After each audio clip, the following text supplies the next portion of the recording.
Hey everybody, so here is part 3 of my dash battle with the Cobra as far as wiring in the new ignition switch as well as the dashboard switches. Where we left off, I had gotten the relay mounted and I was waiting to get the power block, distribution block that I'd ordered online because there are so many hot wires that come off the ignition that need to be tied together into the power once it's in the run position. So just received that in the mail from Amazon, so now I have the part I need. So now we're going to be at the point of mounting this under the dash somewhere and then getting the wires plumbed in, and I can go ahead and test the ignition switch, make sure everything works, and hopefully it does. And then the next steps after that will be working on the dash mounted switches. All right, and then here's the part that I got. I bought this, like I said, off of Amazon, Recoil brand. It's basically for doing stereo installs for merging power leads together, but it's a 4-into-1. This is 0, 1, 4 gauge, I think it was, and then these are like 6, 8, 10 gauge receptacles. So this way I can tie a bunch of wires together, and then it has this clear cover that snaps over it so you don't have to worry about anything grounding out, and then it's got 2 mounting holes so I can go ahead and mount this to the frame. Alright, so after looking at the wire lengths and my available mounting locations, space and whatnot, I think the best spot to be mounting this will be right up here where the turn signal stalk and the dimmer switch originally were. There's some holes in there, so I can go ahead and just cover those holes up with this block. The 2 gray with yellow stripe wires are already installed in there and they do fit, and then I could just run the 4 remaining wires into the other side of it and everything should fit just fine. So I believe this is where I'm going to be tapping this in and mounting it on the firewall area. Alright, and there we are. We've got the power distribution box mounted up nice and secure in place. So we should be good to go as far as getting the remaining wires, which are right here, all wired into that. And once those are in, it'll be just the simple job of connecting the 3 leads to the ignition switch, and then we can hook the battery back up on the car and test this thing out, see if everything works good as far as the ignition circuit goes. And hopefully it does, and we can mark that off the list. All right, and here we go. All the wires are now installed. Everything that needs to have a positive source when it's in run should be hooked up. That is the 2 gray with yellow leads, the red with green lead, there's a brown with white lead, there's the blue lead coming off the relay, which that's the main power source.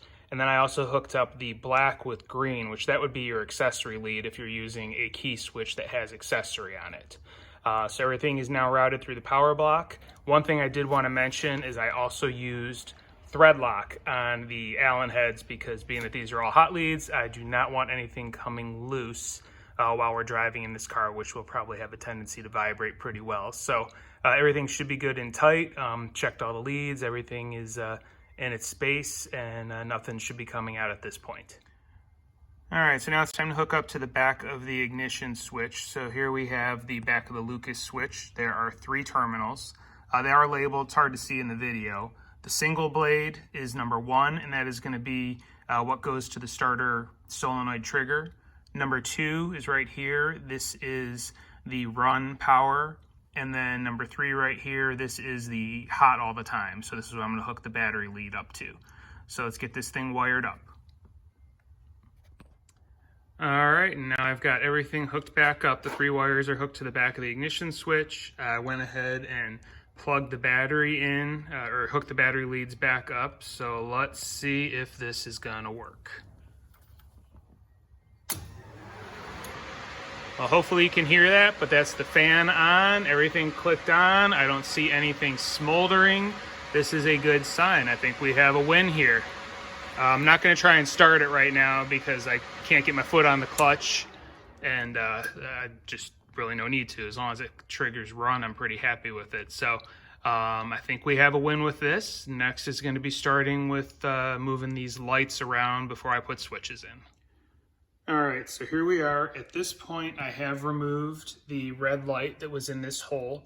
And what I did is I grabbed all the new switches that I have, the Lucas switches, and I made sure that they're going to fit in these existing holes that are here, the 4 that you see open, as those will all be used for the headlights, turn signals, and the manual fan switch.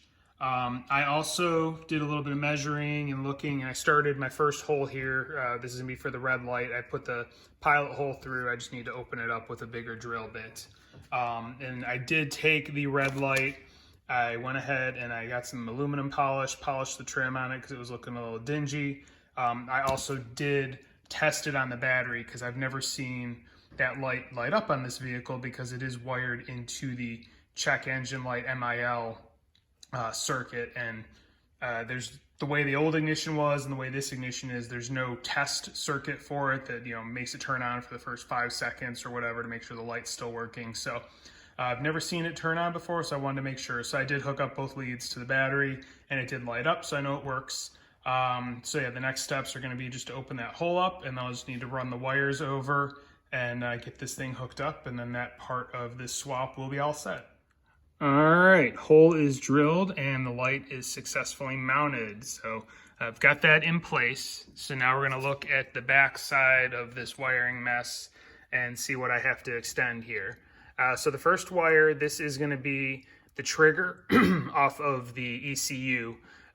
This was a junction that was put in by the builder of the vehicle.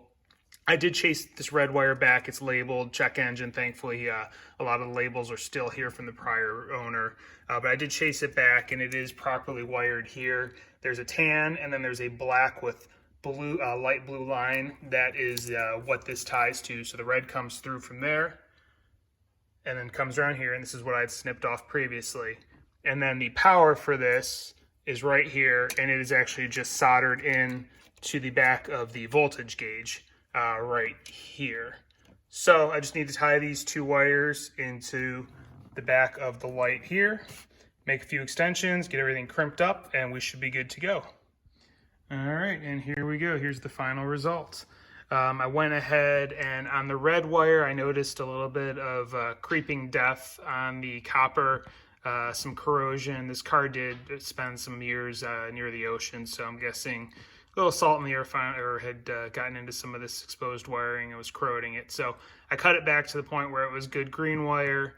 I went ahead and to merge the wires together, I was using these. They're soldered joints, so there's already a little bead of solder in there. Slip these over, hit it with a heat gun, let it melt, and you don't have to worry about a soldering iron or anything. And then to be extra thorough, I have adhesive lined heat shrink over them, so I heated that up, so should be good and sealed now. So both wires, we've got the trigger wire and then the power wire, both going to the red light. So I now have my check engine light, should be all set, and that'll go off anytime it is needed. When I do, or if I do remove the fuel injection, I'll turn that into the battery warning light because that's what it is on a original Shelby. So that is really, I think, where I'm going to end this video at this point in time. Next on the list is going to be the green and the blue lights, which will go on each side of the oil pressure gauge. But I'm going to have a little bit of extra work doing those because looking at the back side, these gauges, the factory Ford gauges, are all pretty close together. So I'm probably going to have to do some trimming of these gauge assemblies and whatnot to be able to get the lights installed behind there. So that is going to be for the next video. I think I've taken up enough of your time at this point. So hope this has been some good information for anybody who's working on one of these cars, cleaning one of these cars up, things along those lines. Like I said, I have a lot that I'm going to be doing to this vehicle.